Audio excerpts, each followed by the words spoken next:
Salam sejahtera, kami dari kumpulan 8 akan membentangkan tugasan 1 yang bertajuk Kontrak Sosial Teras Pemufakatan. Sebelum saya memulakan pembentangan ini, izinkan saya memperkenalkan ahli-ahli kumpulan saya. Saya Ana Minik, Anastasia Aaron Felix, Olivia Razia Mansiang, Veronica Veromanai, dan Konstantia Yeveta Malison Elias Walison. Sebelum kami memulakan pembentangan, ini adalah poster kami yang bertajuk Kontrak Sosial Teras Pemufakatan Kaum. Saya, Anak Minik, memegang nombor metrik D2020109225. Saya akan membentangkan bahagian pengenalan. Pertama, kontrak adalah satu perjanjian formal yang mempunyai syarat-syarat tertentu antara dua pihak. Yang kedua, sosial adalah semua aktiviti yang berkaitan dengan masyarakat dan kemasyarakatan. Yang ketiga, kontrak sosial merupakan satu persetujuan atau kesepakatan Melayu untuk memelihara kepentingan bangsa masing-masing. Keempat, kontrak sosial di Malaysia juga adalah atas persetujuan wakil daripada kaum Melayu, UMNO, kaum Cina, MIC, dan kaum India, MCA, sebelum mencapai kemerdekaan. Kelima, melalui kontrak sosial tersebut, persefahaman dan pemufakatan dapat dicapai dan membentuk negara Malaysia. Keenam, jelas di sini kontrak sosial merupakan asas penting perpaduan dan pemufakatan dalam kalangan penduduk berbilang kaum di negara kita. Sekian, terima kasih. Pembentangan ini akan diteruskan oleh kawan saya. Dalam pembentangan kami akan membincangkan 4 kandungan dalam kontrak sosial, iaitu kedudukan Raja Melayu dalam perlembagaan, hak keistimewaan orang Melayu, kedudukan Islam sebagai agama rasmi, dan bahasa Melayu sebagai bahasa kebangsaan. Kandungan kontrak sosial yang pertama ialah kedudukan Raja Melayu dalam perlembagaan. Dalam perlembagaan, Yang di-Pertuan Agong diberi kuasa untuk memerintah. Selain itu, YDPA juga merupakan pemerintah tertinggi Angkatan Tentera Persekutuan dan merupakan salah satu unsur utama daripada 3 unsur utama Badan Perundangan Persekutuan, iaitu Parlimen. Dalam institusi kesultanan dilindungi oleh perlembagaan dengan cara bahawa tiada pindaan boleh dibuat terhadap peruntukan berhubung seperti Majlis Raja-Raja, susunan keutamaan dan hak-hak mereka untuk warisan sebagai Raja Negeri. Kandungan kontrak sosial yang seterusnya ialah hak keistimewaan orang Melayu. Dalam artikel 153, Perlembagaan Malaysia memberikan tanggungjawab kepada YDPA, iaitu Yang di-Pertuan Agong, menjaga hak keistimewaan orang Melayu dan penduduk asal Malaysia secara kumpulannya dirujuk sebagai Bumi Putera. Kumpulan-kumpulan ini akan dijaga oleh kerajaan pusat dengan mendirikan kuota kemasukan mereka ke dalam perkhidmatan awam, beasiswa dan pendidikan awam. Hal ini dianggap sebahagian daripada sosial kontrak dan biasanya dikatakan sebagai pertahanan legal bagi ketuanan Melayu serta kepercayaan orang Melayu bahawa mereka adalah penduduk asal Malaysia. Mengikut apa-apa cara, Undang-Undang Persekutuan perlu melindungi kedudukan istimewa orang Melayu dan mana-mana anak negeri.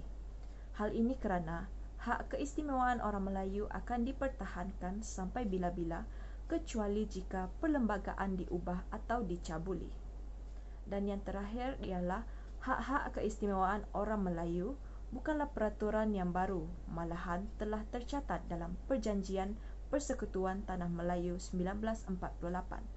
Perkara ini telah diamalkan di negeri-negeri Melayu yang tidak bersekutu sebelum perang lagi. Seterusnya, kedudukan Islam sebagai agama rasmi. Kedudukan Islam dalam Perlembagaan Persekutuan merupakan salah satu isu yang penting kerana berkait rapat dengan kepercayaan dan iktikan majoriti orang Melayu di Malaysia. Masyarakat Melayu merupakan orang yang mengamalkan ajaran agama Islam, mengamalkan adat istiadat Melayu, dan bertutur dalam bahasa Melayu. Agama Islam adalah agama persekutuan, tetapi agama lain masih boleh diamalkan dengan aman dan damai. Kedudukan Islam yang istimewa ini tidak seharusnya dipertikaikan, memandangkan peruntukan mengenainya ditunjangi oleh perlembagaan.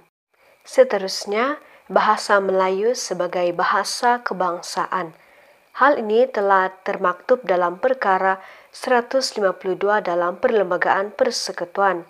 Perlembagaan Persekutuan 1957 merupakan undang-undang tertinggi negara dan bahasa Melayu telah diperuntukkan sebagai bahasa kebangsaan, bahasa rasmi, dan bahasa ilmu. Hal ini dapat ditakrifkan bahwa bahasa Melayu ialah bahasa rasmi yang digunakan dalam semua urusan rasmi di 3 peringkat eksekutif negara. Penetapan bahasa Melayu sebagai bahasa kebangsaan dan bahasa rasmi tidak menutup ruang penggunaan dan pembelajaran bahasa-bahasa lain. Salam sejahtera, nama saya Veronica Brown Banai. Saya memegang nomor kad metrik di 20201092222. Baiklah, saya akan meneruskan pembentangan kami, yaitu kepentingan kontrak sosial. Di sini saya akan menjelaskan 2 kepentingan kontrak sosial, yaitu pembentukan masyarakat Malaysia sehati sejiwa dan lambang kepada kesatuan. Pembentukan masyarakat Malaysia sehati sejiwa, di mana pembentukan negara Malaysia melalui persepakatan antara nenek moyang kita sebagaimana telah termaktub dalam perlembagaan negara.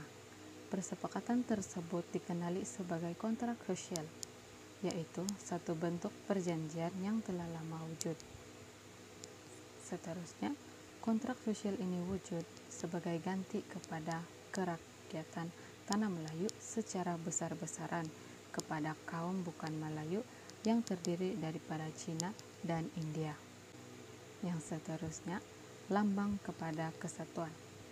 Kontrak sosial menjadi lambang kepada kesatuan hati nenek moyang kita dalam bersama-sama membina negara yang aman dan damai. Antara elemen yang terdapat dalam kontrak sosial adalah Islam sebagai agama persekutuan, kedaulatan Raja-Raja Melayu, bahasa Melayu sebagai bahasa kebangsaan, dan hak istimewa Melayu dan Bumi Putra. Oleh itu, hal ini menjelaskan kepada kita mengenai identiti negara kita, yaitu Islam Melayu Beraja. Selain itu, hak-hak kaum lain turut diselitkan dalam perlembagaan demi keadilan sosial, misalnya kebebasan mengamalkan agama, adat, budaya, dan lain-lain. Saya Olivia Razia Mansiang memegang kad matriks bernomor di 20201092221. Sekarang saya akan membentangkan bagi bahagian penutup. Secara kesimpulannya, dapat kita simpulkan bahwa kontrak sosial teras permufakatan kaum dapat mewujudkan negara Malaysia yang berbilang kaum dan hidup dalam keharmonian.